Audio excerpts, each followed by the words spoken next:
अपनी खींच मिटाने के लिए ट्रंप ने सारे हथियार निकाल लिए। हार्मुज पे बम गिरा के देख लिया, ईरान की टॉप लीडरशिप मार के देख ली।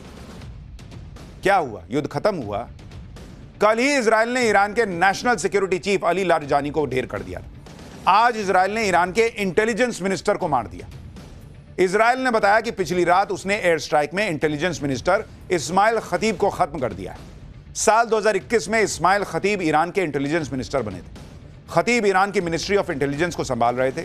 इजराइल ने आरोप लगाया कि खतीब के मंत्री रहते हुए ही ईरान ने इजराइल के खिलाफ कई खुफिया ऑपरेशन किए थे। इजराइल ने यह भी हाल ही में ईरान में प्रदर्शनकारियों को मारने में खतीब का अहम रोल था, यह भी कहा।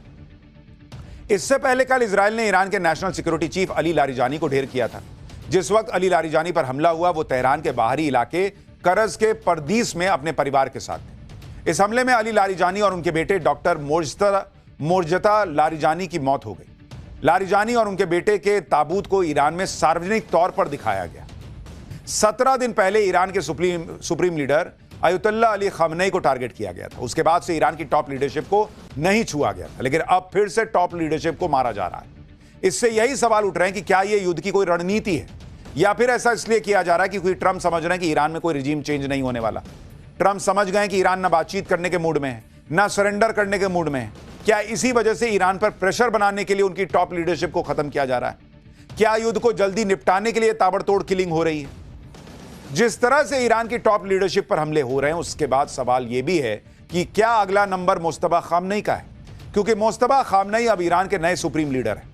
मुस्तफा के तौर पर ईरान को नया चेहरा, नया नेतृत्व, नया जोश मिला है।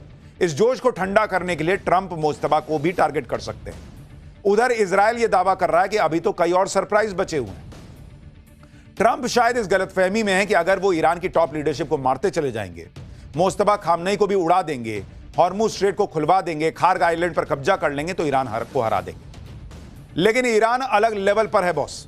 आज ईरान से अली लारिजानी के जनाजे पर जो भीड़ उमड़ी है, उसे देखकर तो साफ लग रहा है कि ईरान झुकने वाला नहीं है। आप भीड़ को देखिए बॉस, अली लारिजानी के जनाजे में जुटी इस भीड़ को देखिए। डोनाल्ड ट्रंप के एक्शन ने ईरान को और एकजुट कर दिया है। अब वहां कट्टरपंथ की बात ही नहीं हो रही, अब वहां नेशनलिज्म की बात हो रही है। वहां राष्ट्रवाद जाग रहा है कि भाई हमको सबको एक रहना है, कट्टरवाद तो बाद में देख लेंगे। और इनको पता है कि चारों तरफ बम फट रहा है, फिर भी इतनी पब्लिक आई हुई है। अली लारिजानी के जनाजे में जुटी ये भीड़ मैसेज दे रही है कि ईरान किसी भी कुर्बानी के लिए तैयार है। ईरान के विदेश मंत्री अब्बास अरागची भी कह रहे हैं कि हमें अपनी जान में देने में कोई हिचक नहीं है। भाई वो कह रहे हैं खुल के। ईरान के विदेश मंत्री ने कहा कि किसी एक व्यक्ति का मारे जाने से स्ट्रक्चर पर कोई असर नहीं पड़ेगा। उनके मुताबिक जब हमारे सुप्रीम लीडर भी शहीद हो गए, तब भी ईरान लड़ता ना रहा। ईरान के विदेश मंत्री ने कहा कि अगर मैं भी मारा जाऊंगा ना, तो कोई और मेरी जगह आ जाएगा। यानी ईरान का मैसेज क्लियर है कि तुम मारते जाओगे, कोई खड़ा होता जाएगा, तुम मारोगे, कोई खड़ा होगा, तुम मारोगे, कोई खड़ा होगा। इससे सोल्यूशन नहीं निकलना बॉस। ईरान कह रहा है कि जब वो अपने सुप्रीम लीडर की मौत के बाद नहीं झुका, तो अब क्या झुक जाएगा यार। ईरान खुला चैलेंज दे रहा है, जिसको मारना है मार दो। भर भीड़ खड़ी है सड़क पर, मार दो सबको। लेकिन ईरान नहीं झुकने वाला। ईरान ने अपने रक्षा प्रमुख अली लारिजानी की मौत का बदला लेने की कसम खा ली।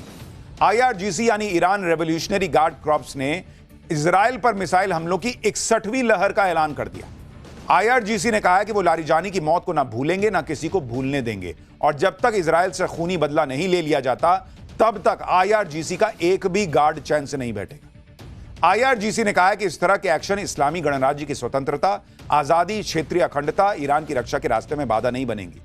IRGC ने कहा कि लारिजानी की मौत देश में नया जोश भरने का सोर्स बनेगी। इजराइल पर नई मिसाइल वेब अटैक की धमकी के बाद IRGC ने एक वीडियो भी जारी किया। इस वीडियो में एक के बाद एक कई मिसाइल्स लॉन्च होती हुई दिख रही हैं। देखिए जरा। अपने रक्षा प्रमुख की मौत के कुछ घंटों बाद ईरान ने इजराइल और अमेरिका के ठिकानों पर ताबड़तोड़ हमले किए। आप देखिए कि पिछले 24 घंटे के भीतर ईरान ने UAE, सऊदी अरब, बहरीन, बगदाद, कतर, कुवैत और तेल अवीव को धमाकों से हिला दिया। UAE के अल मिनहाद एयरबेस पर मिसाइल फोड़ी, दुबई में कई ड्रोन धमाके किए, बगदाद में US एम्बेसी पर ड्रोन और रॉकेट फोड़ दिए, सऊदी अरब के प्रिंस सुल्तान एयरबेस को टारगेट किया। अकेले सऊदी अरब ने करीब 100 मिसाइलें इंटरसेप्ट की। इजराइल के तेल अवीव और रामत गन में ईरानी मिसाइलों ने तबाही मचा दी। मिडिल ईस्ट में मौजूद अमेरिकी मिलिट्री बेस पर मिसाइलें दागी गई, यानी ईरान ने भी अपने हमले तेज कर दिए। इजराइल पर ईरान का यह भयानक हमला देखिए। इजराइल के आसमान में एक साथ आग के 50 से ज्यादा शोले बरस उठे। ये इजराइल की तस्वीरें आपको दिखा रहा हूं। तेल अवीव में यह तबाही ईरान की मिसाइल खुर्रम शहर 4 ने मचाई है। ईरान की बैलिस्टिक मिसाइल्स का ये क्लस्टर एम्यूनिशंस ने तेल अवीव से लेकर रामत गान तक कहर बरसा दिया। ईरान की इस बैलिस्टिक मिसाइल के क्लस्टर म्यूनिशंस जहां जहां गिरे वहां कैसी तबाही मची है आप खुद देखिए। यह तेल अवीव का अंडरग्राउंड सेविडोर रेलवे स्टेशन है। क्लस्टर म्यूनिशंस ने जमीन के भीतर बने इस रेलवे स्टेशन को भेद दिया। प्लेटफॉर्म पर चीजें बिखरी पड़ी हैं और ट्रेन को भी नुकसान पहुंचा। इजराइल के तेल अवीव के बाहरी इलाके में एक सुनसान सड़क पर भी ईरानी क्लस्टर म्यूनिशंस गिरे तो सड़क पर बड़ा सा गड्ढा बन गया। देखिए, मिसाइल्स के अलावा ईरान ने अपने खतरनाक ड्रोन को भी काम पर लगा दिया। ईरान ने ड्रोन अटैक का एक नया वीडियो जारी किया है जिसमें रात के अंधेरे में एक के बाद एक दनादन ड्रोन उड़ते नजर आ रहे हैं। ईरान के मुताबिक इन ड्रोन्स के निशाने पर खाड़ी देशों में अमेरिकी ठिकाने थे। देखिए कैसे एक के बाद एक ड्रोन निकल रहा है।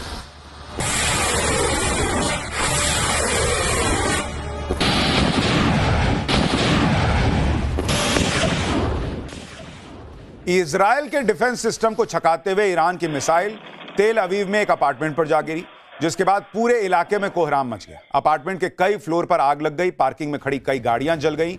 फायर ब्रिगेड वाले आग बुझाते नजर आए। तेल अवीव के रमत गान से हमारे सहयोगी की ग्राउंड रिपोर्ट देखिए। इस वक्त रमत गान इलाके में है इजराइल में, जहां की रात में एक बहुत बड़े प्रोजेक्टाइल को एयर डिफेंस इक्विपमेंट ने डिस्ट्रॉय किया, लेकिन उसका जो डेबरी है, उसका जो मलबा है, आकर एक ऐसे रिहायशी इलाके पर एक घर पर गिरा।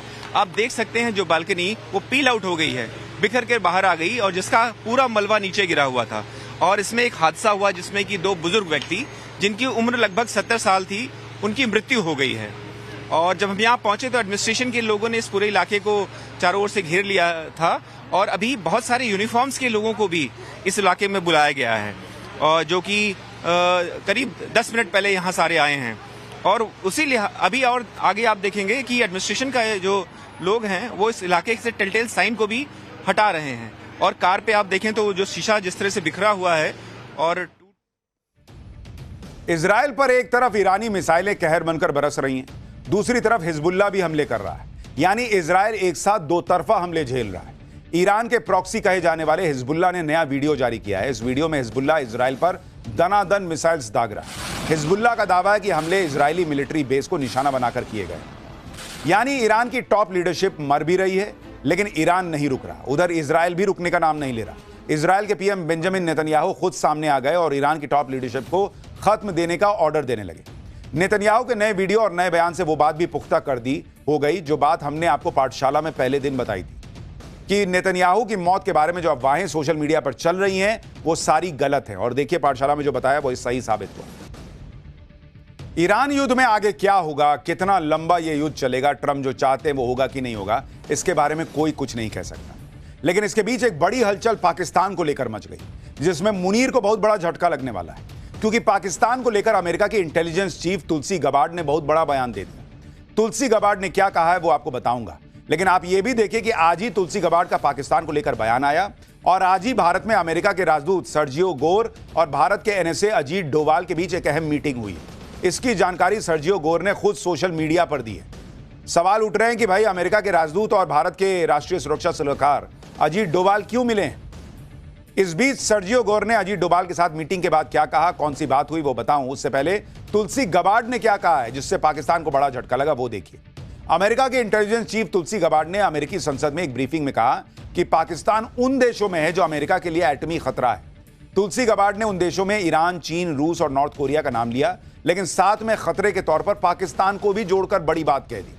तुलसी गबार्ड ने कहा कि ये देश इस तरह के मिसाइल सिस्टम पर काम कर रहे हैं जिससे न्यूक्लियर और कन्वेंशनल दोनों तरह के वॉरहेड की मारक क्षमता अमेरिका तक पहुंच सकती है। सुनिए तुलसी गबार्ड को। यानी जो पाकिस्तान ट्रंप के तलवे चाट कर तलवे छिल दिया, उस पाकिस्तान के लिए आज की डेट में अमेरिका कह रहा है कि ये भाई खतरा है दुनिया के लिए, उसके परमाणु हथियार खतरा है दुनिया के लिए। इधर तुलसी गबार्ड का पाकिस्तान पर बयान आना, उधर अजीत डोवाल के साथ सर्जियो गोर की मीटिंग होना, क्या दोनों का कोई कनेक्शन है, ये सवाल उठ रहे हैं। भारत में अमेरिका के राजदूत सर्जियो गोर ने कहा कि एनएसए डोवाल के साथ मीटिंग में क्रिटिकल सिक्योरिटी और जियो पॉलिटिक्स पर बात हुई है। सर्जियो गोर ने कहा कि भारत और अमेरिका के बीच स्ट्रैटेजिक पार्टनरशिप मजबूत होती रहेगी। अब क्या यह संकेत है कि भारत पाकिस्तान को फोड़ सकता है?